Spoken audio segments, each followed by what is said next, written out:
WP কনস্টেবলের interview তো তোমরা যদি 15তে 15ই পেতে চাও তাহলে অবশ্যই বলবো এই প্রথম থেকে শেষ পর্যন্ত ভিডিওটা আজকে দেখতে হবে। সমস্ত কিছু ইনফরমেশন আজকে ভিডিওতে বলে দিয়েছি।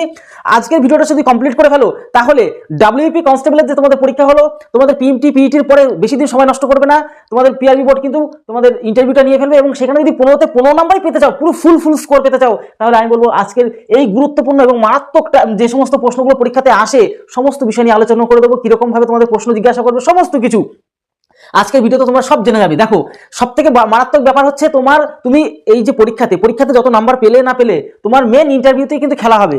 এইখানে তোমরা যারা বেশি স্কোর পাবে তারাই কিন্তু চাকরি পাবে, আর যারা কম নাম্বার পাবে তারা কিন্তু পিছিয়ে যাবে। তাই অবশ্যই ইন্টারভিউ নাম্বারটা কিন্তু তোমার লাইফের সবথেকে গুরুত্বপূর্ণ। তুমি যদি ডাব্লিউপি এক্সামে পাস করে যাও তো এটা মারাত্মক পরিমাণে ইম্পর্টেন্ট ভিডিও তোমাদের জন্য।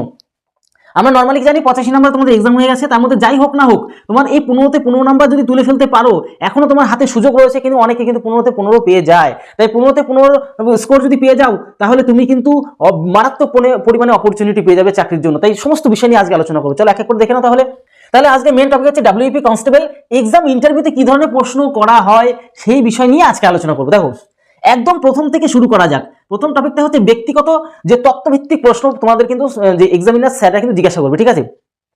তোমার ব্যক্তিগত প্রশ্ন জিজ্ঞাসা করে, ব্যক্তিগত তথ্যভিত্তিক প্রশ্ন। সেরকম কি যে তোমার নিজের নামটা সবার প্রথমে যখন ঢুকবে তখন দেখো, যখন তুমি ইন্টারভিউ রুমে ঢুকবে তখন স্যারকে অবশ্যই নমস্কার দেবে। স্যার আসতে পারি কি জিজ্ঞাসা করবে, স্যারদেরকে সম্মান জানাবে, নমস্কার করবে।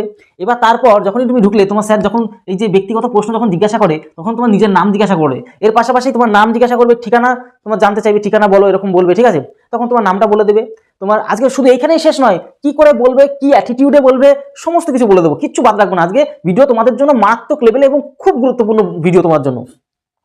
তোমার নাম তোমার ঠিকানা খুব ভালো করে জিজ্ঞাসা করবে, তুমি তোমার নাম এবং ঠিকানাটা বলে দেবে, ঠিক আছে? খুব গুছিয়ে সুন্দর করে, কি করে গুছিয়ে বলবে সেটাও বলে দিচ্ছি। এবার তার পরবর্তী প্রশ্ন আসবে ব্যক্তিগত হিসাবে শিক্ষাগত যোগ্যতাটা তোমার কিরকম। দেখো, এটা তো মাধ্যমিক কনস্টেবল কি মাধ্যমিক পাস করলে এটা হয়ে যাচ্ছে। এবার তুমি যদি বেশি পড়াশোনা করো সেটাও বলবে, তুমি যদি উচ্চ মাধ্যমিক পাস করো তাই বলবে, তুমি যদি গ্রাজুয়েশন কমপ্লিট করো তাও বলবে, কোনো রকম অসুবিধা নেই। তুমি সত্যি কথা বলে দিতে পারো, এতে কোনো সমস্যাই হবে না, ঠিক আছে? তাহলে তুমি বলতে পারো। এবার জিজ্ঞাসা করতে পারো তোমার পরিবারে কে কে আছে। এটা প্রশ্ন তোমার মা বাবা, তোমার ভাই বোন যাই থাকুক, একদম যা বলবে সত্যি, এখানে কোনো মিথ্যার প্রশ্রয় নেবে না, ঠিক আছে? একদম সত্যি কথা বলে দেবে। তোমার পরিবার যা যেমন আছে সেটাই বলে দেবে। এবার কেন তুমি পুলিশে যোগ দিতে চাও সেটা মারাত্মক পরিমাণে জিজ্ঞাসা করো। তুমি কেন পুলিশে যোগ দিতে চাও? তুমি বলবে আমার ছোটবেলা থেকে একটা স্বপ্ন, এই পুলিশের ভর্তি পড়বো, এটা সম্মানীয় কাজ এবং আমার ভালোবাসার একটা কাজ, বা আমি এটাকে মানে স্বপ্ন দেখি, আমি এটাকে করতে ভালোবাসি বা করতে ভালোবাসবো, এরকম টাইপের গুছিয়ে বলবে, ঠিক আছে? কারণ তুমি এই যে প্রফেশনটাকে খুব ভালোবাসো, তার জন্য বলবে যে আমি পুলিশের কাজ করতে ভালোবাসি। কেন তুমি পুলিশে যোগ দিতে চাও এগুলো বলবে, ঠিক আছে? আগে কোনো চাকরির চেষ্টা করেছিলে, এরকম প্রশ্ন জিজ্ঞাসা করে। আগে কি তুমি কোনো চাকরির জন্য প্রস্তুতি নিয়েছিলে? হ্যাঁ, তুমি যদি নাও তাহলে বলবে যে হ্যাঁ আমি এগুলিতে ফেল করেছি, সফল হতে পারিনি, লাস্ট পর্যন্ত এখানে আসলাম, সফল হলাম বা 2-3টিতে পাস করেছি। তোমার যা সত্যি কথা তুমি তাই বলবে, একদম জেনুইন এবং স্পষ্ট ভাষায়। কোনো রকম পেঁচাকোচা মিথ্যা কথা বললে না মুখ কাঁপবে কিন্তু। তাই মিথ্যা কথাটা কখনো বলবে না, চেষ্টা করবে সত্যির মধ্যে দিয়ে যতটা ফ্লুয়েন্টলি স্যারদের সাথে চোখে চোখ মিলিয়ে কথাটা বলা যায়। এবং শুধু সেখানেই নয়, আরও কি স্মার্টে কথা বলতে হবে সেটাও তোমাদেরকে বলে দিচ্ছি। দেখো, তাহলে ব্যক্তিগত যে তথ্যভিত্তিক প্রশ্ন সেগুলো তোমাদের বলে দিলাম। এবার চলে আসবো নেক্সট ধাপ, সেটা কি? দ্বিতীয় নম্বরের স্টেপ কি? পুলিশ ডিপার্টমেন্টের সম্পর্কিত প্রশ্ন। পুলিশ ডিপার্টমেন্ট সম্পর্কিত প্রশ্ন কিন্তু জিজ্ঞাসা করে, ঠিক আছে? পুলিশের যে ডিপার্টমেন্টের কি ছোট ছোট প্রশ্ন এগুলো জিজ্ঞাসা করবে কিন্তু স্যাররা, ঠিক আছে? কিরকম? পশ্চিমবঙ্গ পুলিশের কাজ কি, এটা খুব পরিমাণে জিজ্ঞাসা করে। যে তুমি তো পশ্চিমবঙ্গ পুলিশের কনস্টেবলে চাকরি করবে, যে তুমি এক কথা পুলিশ হবে, তা তুমি তো পুলিশ হবে। এবার পুলিশের যে কাজটা কি, অ্যাকচুয়ালি মেন কাজ কি, এটা তোমাকে গুছিয়ে বলতে হবে। দেখো, এটা জন্য স্পেশালি তোমাদেরকে বলবো, তোমাদের পয়েন্ট করে রেখেছি যে আইন শৃঙ্খলাটাকে বজিয়ে রাখা। তোমার কি বলতে হবে, মানে সুন্দর করে বলতে হবে যে স্যার আইন শৃঙ্খলাটাকে মানে বজায় রাখতে হবে, ঠিক আছে? এর পাশাপাশি অপরাধ দমন ও তদন্ত করতে হবে, জনগণের নিরাপত্তা সেবা এগুলো তোমাকে দিতে হবে। তারপরে ট্রাফিক নিয়ন্ত্রণ, তারপরে নির্বাচনের যে নিরাপত্তা, নির্বাচন যখন হয়, ভোট যখন দিতে হয় তখন তাদের নিরাপত্তা দিতে হয়। তারপরে ভিভিআইপি লোকজনদের নিরাপত্তা দেওয়া, উৎসবের নিরাপত্তা, বিভিন্ন উৎসবের নিরাপত্তা, সংবিধান এবং যে মানব অধিকার সেটাকে রক্ষা করা, সংবিধানকে রক্ষা করতে হয় এবং আইনটাকে রক্ষা করতে, এক কথা বলতে গেলে, ঠিক আছে? এই সমস্ত পুলিশের কনস্টেবলের বা পুলিশের কাজ, ঠিক আছে? এবার পুলিশ কনস্টেবলের দায়িত্ব কি? এই ধরনের কাজই, একই জিনিসই হবে, কথাটা একই রকম ভাবে গুছিয়ে বলতে হবে। মানে পুলিশের পশ্চিমবঙ্গ পুলিশের কাজ কি বা তোমার ডাব্লিউপি কনস্টেবলের প্রধান কাজ কি, যেরকমভাবে জিজ্ঞাসা করুক না কেন তোমাকে এগুলি গুছিয়ে বলতে হবে, ঠিক আছে? এবার তোমাদেরকে একটা কথা বলে রাখি, এগুলি তো অনেকটা মানে খুব গুছিয়ে বলতে হবে। মানে তোমাদের এই যে ধরো বুঝতে পারলে না, আমি তো ক্লিয়ারলি বলে দিচ্ছি তোমাদেরকে, প্লাস ডেসক্রিপশন বক্সে এই ইম্পর্টেন্ট প্রশ্নগুলো তোমাদের দিয়ে রাখবো, তোমরা সেখান থেকেও পড়ে নিতে পারবে। ঠিক আছে, প্রথমে ভিডিওতে দেখে নাও আমি কি কায়দায় জিনিসগুলোকে বলে দিচ্ছি, সমস্ত রকম এবং ছোটখাটো যে গুরুত্বপূর্ণ জিনিসগুলোকে ভালো করে বুঝে নাও এবং গুছিয়ে নাও, নিজের মাথার মধ্যে সব সেট আপ করে নাও। আমি সমস্ত কিছু গুছিয়ে দিচ্ছি, প্লাস তারপরে ভিডিওটা দেখার কমপ্লিট হওয়ার পরে তুমি ডেসক্রিপশন বক্সটা চেক করে ভালো করে প্রশ্নগুলোকে পড়ে নাও, সমস্ত বাংলায় রেখে দেবো তোমাদের। ঠিক আছে, সেখানে তোমরা একটু গুছিয়ে বুঝে নেবে। পুলিশের কাজ সমাজে কেন গুরুত্বপূর্ণ? অবশ্যই সমাজে কেন গুরুত্বপূর্ণ, কারণ পুলিশটাকে এমন একটা পদ বা এমন একটা কাজ যে সাধারণ মানুষকে সুরক্ষা রাখা, মানে এক কথায় সেবা দেওয়া, এর মূল কাজই হচ্ছে গিয়ে পুলিশের কাজ। তাই এই অবশ্যই এটা কিন্তু খুব গুরুত্বপূর্ণ একটা কাজ। এবার পুলিশ ও সাধারণ মানুষের সম্পর্ক কেমন হওয়া উচিত, খুব গুরুত্বপূর্ণ একটা প্রশ্ন, এটা জিজ্ঞাসা করে কিন্তু পুলিশ ও সাধারণ মানুষের সম্পর্ক কেমন হওয়া উচিত। কারণ পুলিশের মেন কাজ কি, সাধারণ মানুষদেরকে সুরক্ষা দেওয়া, সেবা দেওয়া, যেন মানে সমাজ সাধারণ মানুষের কোনো রকম অসুবিধার মধ্যে না থাকে, বা কোনো আক্রমণ যদি হয়, কেউ কাউকে আক্রমণ করে সেখানে, বা বিভিন্ন ধরনের যে আইন কানুন বিশৃঙ্খলা এগুলো যদি হয় সেখানে সুরক্ষা দেওয়া। মানে এক কথায় পুলিশ ও সাধারণ মানুষের মধ্যে সম্পর্ক হওয়া উচিত একদম বন্ধুত্বপূর্ণ, মানে একে অপরকে দুর্দান্তভাবে সাহায্য করা এবং মানে বিপদে পড়লে সেখানে আইন শৃঙ্খলাটা প্রণয়ন করা, মেন উদ্দেশ্য কাজ হচ্ছে এখানে। ঠিক আছে, তো এগুলো গুছিয়ে বলবো, সমস্ত কিছু তোমাদের দিয়েও রাখবো, অসুবিধা নেই। এই মেন এই যে প্রশ্নগুলো বলে দিচ্ছি এগুলোই তোমাদেরকে বিশেষ করে ধরে। ঠিক আছে, এবার তোমাদেরকে তো গুছিয়ে দিতে হবে না, কোনটা ধরে বসবে কোনটা ধরবে না তুমি তো জানো না। সাধারণত এগুলি কিন্তু সব থেকে বেশি পরিমাণে ধরা হয় নর্মালি। এবার এগুলি তো অবশ্যই তোমার প্রাথমিক কাজ গুছিয়ে যাওয়া। ঠিক আছে, এবার দেখো, এবার আমার তৃতীয় স্টেপে কি ধরনের ধরার সম্ভাবনা রয়েছে। দেখো, পরিস্থিতি ভিত্তিক প্রশ্ন ধরবে, পরিস্থিতি ভিত্তিক প্রশ্ন বা সিচুয়েশন, যে সমস্ত সিচুয়েশন ভিত্তিক প্রশ্নগুলো হয় কিরকম দেখো, চলো দেখলে বুঝতে পারবে।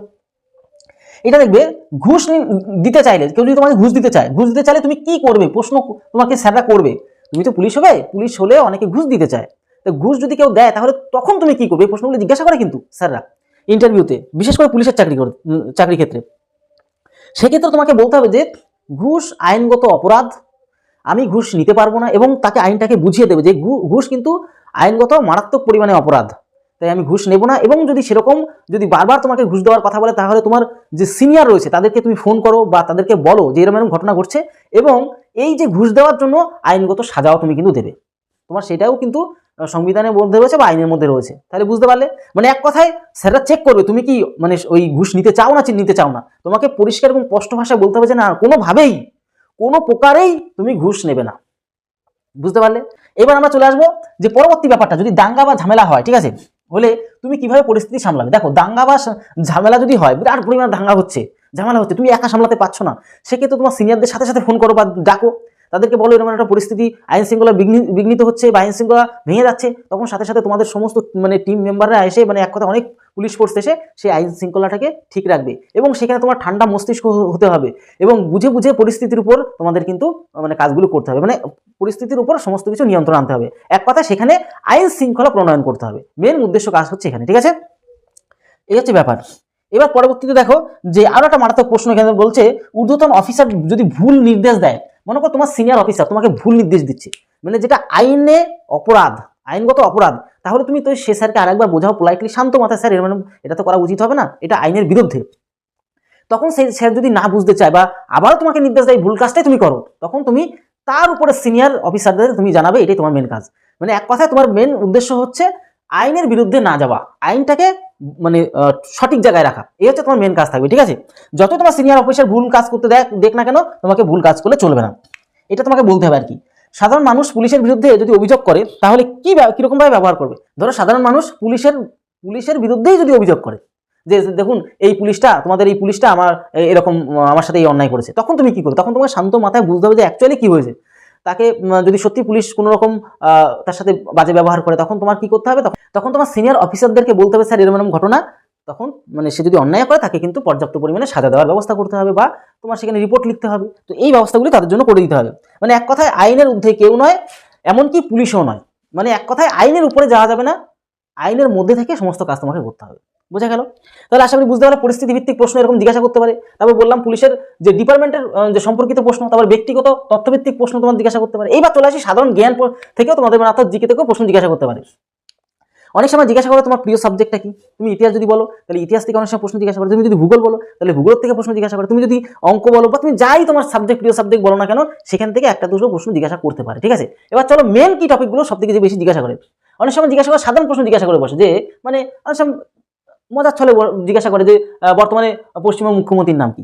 এরকম একটা প্রশ্ন জিজ্ঞাসা করতে পারে। এক পশ্চিমবঙ্গের মধ্যে থাকা জিনিসগুলো জিজ্ঞাসা করতে পারে, গুরুত্বপূর্ণ ব্যক্তিদের নাম জিজ্ঞাসা করতে পারে, বর্তমান যে ডিজিপি তার নাম জিজ্ঞাসা করতে পারে, রাজ্যপালকে তার নাম জিজ্ঞাসা করতে পারে, জাতীয় পতাকার রং কিরকম এবং তার অর্থটা কি সেগুলি জিজ্ঞাসা করতে পারে, সংবিধানের মৌলিক অধিকার কয়টি যেরকম 6টা সেগুলি জিজ্ঞাসা করতে হবে এবং কি কি সেটা জিজ্ঞাসা করতে হবে, ওগুলি ভালো করে জেনে বুঝে যাবে, ঠিক আছে।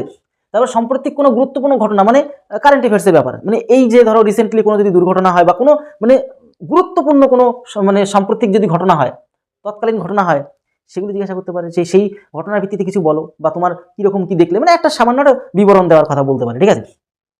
এগুলো সাধারণ জ্ঞান থেকে জিজ্ঞাসা করতে পারে। এবার চলে আসবো আমরা আচরণ এবং ব্যক্তিত্ব যাচাই করবে, মানে তোমাকে কিন্তু এমনি ছাড়বে না, যদি ভালো করে ইন্টারভিউ স্যাররা নেয় তাহলে তোমাকে ভালো করে চেক আপ করে নেবে। কিন্তু অ্যাকচুয়ালি কি হয় পশ্চিমবঙ্গে সেরকম কিছু জিজ্ঞাসা করে না, তবে হ্যাঁ তোমার প্রস্তুতির জন্য হাই থাকা চাই, কারণ তোমাকে কিন্তু টার্গেট 15তে 15 পাওয়া, তার জন্য সমস্ত কিছু তোমাদেরকে বলে দিচ্ছি, কিছু বাদ রাখবো না আজকের ভিডিওতে।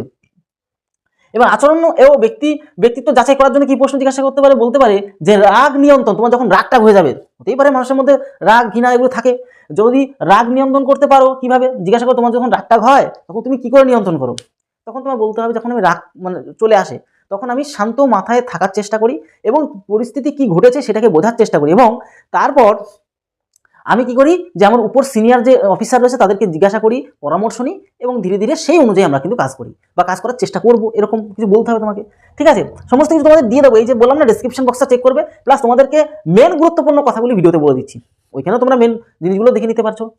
এবার চাপের মধ্যে কাজ করতে পারবে কি না এটা জিজ্ঞাসা করো, তুমি যখন চাপ আসবে, প্রেশার আসবে, এখানে বিরাট গন্ডগোল, যেতে হবে, ওই প্রেশার যখন মানে বিভিন্ন ধরনের কাজের প্রেশার আসবে, ঠিক আছে, তখনই কাজের প্রেশার তোমার কি করবে, প্রেশার আসলে বলবে যেহেতু আমার এটা পুলিশের চাকরি আমার স্বপ্নের চাকরি বা আমার ভালোবাসার একটা কাজ, আমি যতই চাপ আসুক না কেন আমরা সবাই মিলেমিশে কাজ করবো এবং সিনিয়র অফিসারদের পরামর্শ শুনে আইনগতভাবে কাজ করব, এটা ভালো করে বলবে। তখন স্যার বলবে না সত্যি সাহসী ছেলেটা, তার সে সত্যি কাজের প্রতি শ্রদ্ধা রয়েছে, ভালোবাসা রয়েছে, তখন তোমার কিন্তু নাম্বার বেশি দেবে, বুঝতে পারলে, 15 দিয়ে দেবে।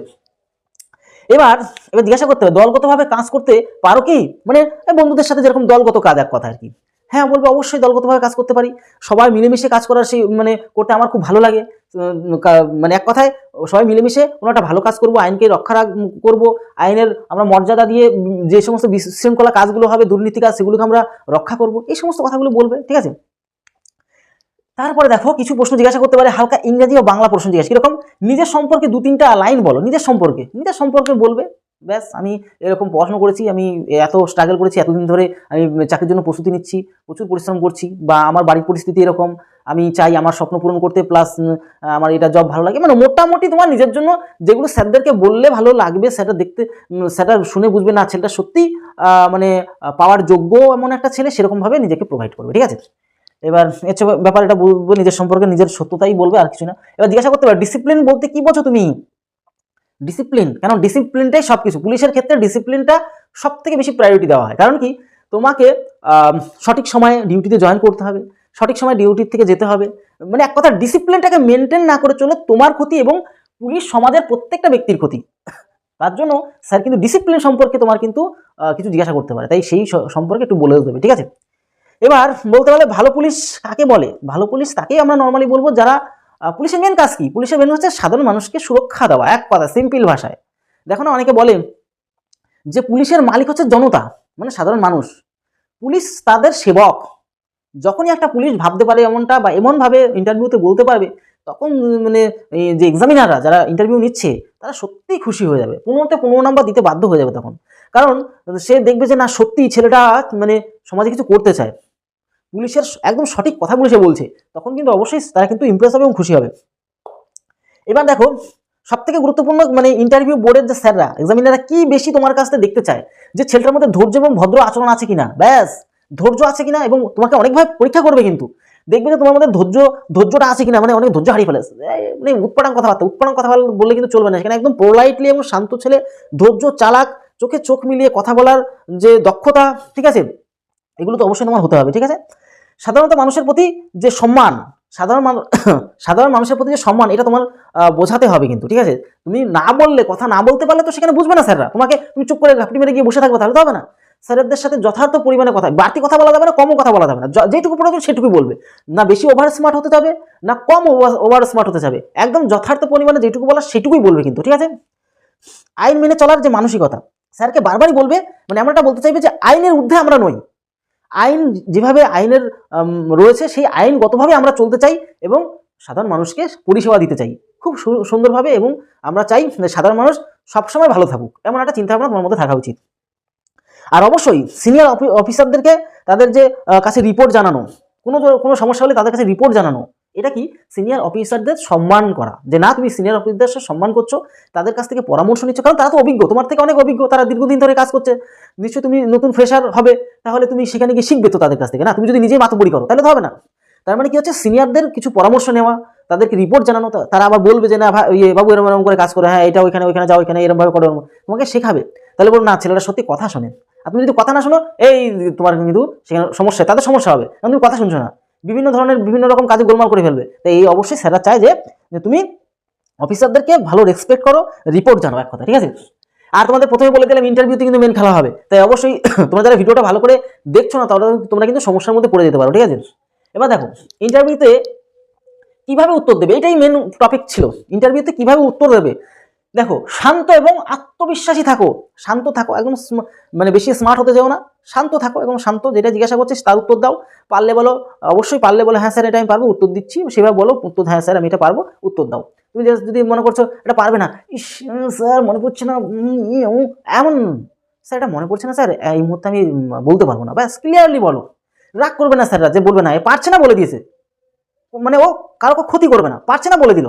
ধরো কোনো একটা কাজে দিল তোমাকে, তুমি না পারবে না মনে করো, তুমি মনে মনে বুঝতে পারছো যে আমি পারবো না, তারপর আমি পারবো, অথচ কাজটা ক্ষতি করে দিয়ে চলে আসলে, এমনটা না। যে কাজটা তুমি পারবে না সে ডাইরেক্ট বলতো স্যার আমি তো এটা পারবো না, আমি এটা বুঝতে পারছি না, যখন কাজের ব্যাপার আসবে, বা তুমি যখন প্রশ্নটা পারছো না ডাইরেক্ট বলে দাও স্যার আমি এটা পারবো না স্যার, এই মুহূর্তে আমার মনে পড়ছে না, এই হচ্ছে ব্যাস, সিম্পল বলে হ্যাঁ স্যার এটা আমি পারবো, আমি এটা বলে দেবে, সেরকম মানে এক কথা শান্ত এবং আত্মবিশ্বাসী থাকো, এরকম চোখে চোখ রেখে কথা বলো, এমন না যে নিচু স্যার আপনাদের সাথে মানে স্যার আইন রক্ষা করবো স্যার, এই এমনটা না, স্যার চোখে চোখ করে কথা বলে, যেরকম দেখো তোমরা আমাকে ভিডিও দেখছো, আমি তোমার চোখে চোখে তাকিয়ে দেখি কথা বলছি, দেখো ভালো করে, এই চোখে চোখে তাকিয়ে কথা বলার অভিজ্ঞতা তৈরি করতে হবে। একটা সময় আমারও ছিল না, ভিডিও বানাতে সবার সাথে কথা বলতে এই জিনিসটা, এটা একটা স্কিল তো, অনেকে চোখে চোখ রেখে কথা বলতে পারে না, লজ্জা পায়, এই করে এদিক করে ওদিক করে এদিক করে এরকমটা না, চোখে চোখ রেখে কথা বলবে, স্যারা সম্মানিত হয়, স্যারা না ছেলেটা আমার কথা শুনছে, আমাকে ফলো করছে, এই জিনিসটা স্যারা বুঝতে পারে এবং স্যারকে রেসপেক্ট জানানো হয়, ঠিক আছে। আর তুই এমন চোখ ঘুরে দিও না যে স্যারা ভয় পেয়ে যায়। আচ্ছা যাক, অতিরিক্ত স্মার্ট বা যেটা কিনা তর্ক বিতর্ক করো না, স্যারের সাথে তর্ক বিতর্কের মধ্যে জড়িয়ে পড়বে না, ঠিক আছে। ওই মুহূর্তে, বিশেষ করে এই মুহূর্তে ইন্টারভিউ ক্ষেত্রে স্যারদেরকে অবশ্যই সম্মান করো, যেটা ওভার স্মার্ট হতো, অতিরিক্ত স্মার্ট হতে যাবে না, বললাম প্রথমতেই ওভার স্মার্ট হতে যাবে না, তর্ক বিতর্কের মধ্যে যাবে না কখনো। আর তোমাদের প্রথম শুরুতেই বলে দিলাম যে ইন্টারভিউ হলে কিন্তু পুরোপুরি চেষ্টা করবে সত্য কথা বলা, মিথ্যার প্রশ্রয় নেবে না, মানে একটা মিথ্যা কথা বললে তোমাকে কিন্তু এই মাথা পাকাতে হবে, এই মিথ্যা কথা বলে কিসের থেকে কি বানাবো, কি মাথা গুলিয়ে যাবে কিন্তু, তাই যা বলবে সত্যি বলবে। তোমার যদি ভাঙাচোরা ঘরও থাকে, তাই বলে স্যার আমার ভাঙাচোরা ঘর আছে, তুমি যদি চাষও করো, চাষির ছেলে হও, তা বলে স্যার আমি চাষ করি, সকালবেলা উঠে আমি বাজারে ফসল নিয়ে যাই বিক্রি করতে, বা যাই করো সেটাই তুমি বলো, তাতেই স্যাররা খুশি হবে যে না এই সততার ছেলে, এই ছেলেকে আমাদের ডিপার্টমেন্টে নেবই, ঠিক আছে। মিথ্যা কথা বললে যে না এই এখনই মিথ্যা কথা বলে, পরে আমার সাথে চিটিংবাজি করবে, এটা স্যাররা বুঝে যায় তখনই, তাই সত্য কথা বলো, ঠিক আছে। আর অবশ্যই দেশ আইন, আমাদের ভারতবর্ষ আমাদের প্রিয় গ্রেট মহান দেশ, এই দেশ আমাদের শ্রেষ্ঠ আইন ডিপার্টমেন্টের প্রতি সম্মান দেখানোর চেষ্টা করো, যে না এরা সেরা, আমার এই প্রফেশনটা, এই ডিপার্টমেন্টটা, পুলিশ ডিপার্টমেন্টটা ভালো, খুব ভালো ডিপার্টমেন্ট, খুব ডিসিপ্লিন ডিপার্টমেন্ট, সে রিয়ালে কি থাকুক আর না থাকুক, বাস্তবে কিন্তু সেটা তোমাকে ওইখানে বলতেই হবে, ঠিক আছে। এবার দেখো অ্যাকচুয়ালি পুলিশ ডিপার্টমেন্টরা সবাই তো খারাপ হয় না, যদি সবাই খারাপ হতো তাহলে রাজ্য চলতো না, দেশ চলতো না, সবার প্রথম মাথায় রাখতো, কিন্তু দুই একজন একটু ক্রিটিক্যাল আছে, সেটা আমরা স্বীকার প্রত্যেকেই করি, কিছু করার নেই। কেন এইবার পুলিশের পরীক্ষাতে পুলিশের ছেলে মেয়েদের পরীক্ষার্থীদের ক্ষতি করেছে, ধরা পড়েছে অনেকে, এসআই ধরা পড়েছে, এএসআই ধরা পড়েছে, অনেক বিভিন্ন ঘটনা আছে, পুলিশ নর্মাল কনস্টেবল ধরা পড়েছে, সিভিক পুলিশ ধরা পড়েছে, এমনি তো দালাল বাজরা ধরা পড়েছে। তাই এই হচ্ছে ব্যাপার, তাদের ব্যতিক্রম দুই একটা ধরলে তো হবে না, আমাদের গোটাটা ধরতে হবে। সবাই পুলিশ খারাপ নয়, সবাই খারাপ থাকলে এই পৃথিবী চলতো না, বা এই রাজ্য চলতো না, ঠিক আছে, বা তোমার অঞ্চলটা তোমাদের এলাকা চলতো না। তো যাই হোক, এই বিষয়ে অবশ্যই তারা সম্মানীয়টা পদ, এটা বুঝতে হবে। আর বাদ বাকি তো তোমাদের সাথে আলোচনা করে দিলাম, আশা করি সমস্ত বিষয় আজকে ভিডিওতে বুঝতে পারলে। ইন্টারভিউতে মোটামুটি এই মানে মোট কথা এসব প্রশ্নই কিন্তু ঘোরাফেরা করে, ঠিক আছে। স্যাররা কিন্তু এগুলি বেশি জিজ্ঞাসা তোমাকে করে এবং তোমার কাছ থেকে জানতে চায়, ঠিক আছে। আর তোমাদের বলে দিলাম কিছু গুরুত্বপূর্ণ জিনিস যেগুলো তোমাদের খুব প্রয়োজনীয়, সেগুলো তোমাদের ডিসক্রিপশন বক্সে দিয়ে দিচ্ছি, সেখানেও একটু পড়ে নাও, তাহলে তোমার অভিজ্ঞতাটা আরও বেড়ে যাবে। তো তোমার যদি এরপরেও কোনো রকম কোয়ারিজ থাকে বা জানতে ইচ্ছা করে স্যার এই বিষয়টা একটু বলুন না, ওই বিষয়টা একটু বলুন না, তাহলে কমেন্ট বক্সে ভরিয়ে দাও। তোমরা আমার প্রিয় বাঙালির ভাই বোন, তোমাদের জন্য আমি ভিডিও করছি, আমি চাই আমার প্রত্যেকটা বাঙালির ভাই বোন কোনো একটা সিঙ্গেল ভাই বোনের ক্ষতি না হোক, তার জন্য তোমাদের জন্য এই যে দালাল চক্রের ব্যাপারটা তোমাদের বলে আমাদের গ্রুপে জানিয়ে দেবে। এখনো তোমরা যদি নতুন হয়ে থাকো আমাদের গ্রুপে যুক্ত হয়ে যাও, হোয়াটসঅ্যাপ গ্রুপে, টেলিগ্রাম গ্রুপে যুক্ত হয়ে যাও, সেখানে জানিয়ে দাও। প্লাস সেখানে সমস্ত ধরনের ব্যবস্থা রয়েছে, তোমরা চলে গিয়ে সেখানে মানে আমাদের সুযোগ সুবিধা নিয়ে নাও। তাহলে ভিডিওটি এলো, তত সময় পরিবারের সাথে ভালো থেকো, সুস্থ থেকো। জয় হিন্দ, জয় ভারত, ভারত মাতা কি জয়। ভারত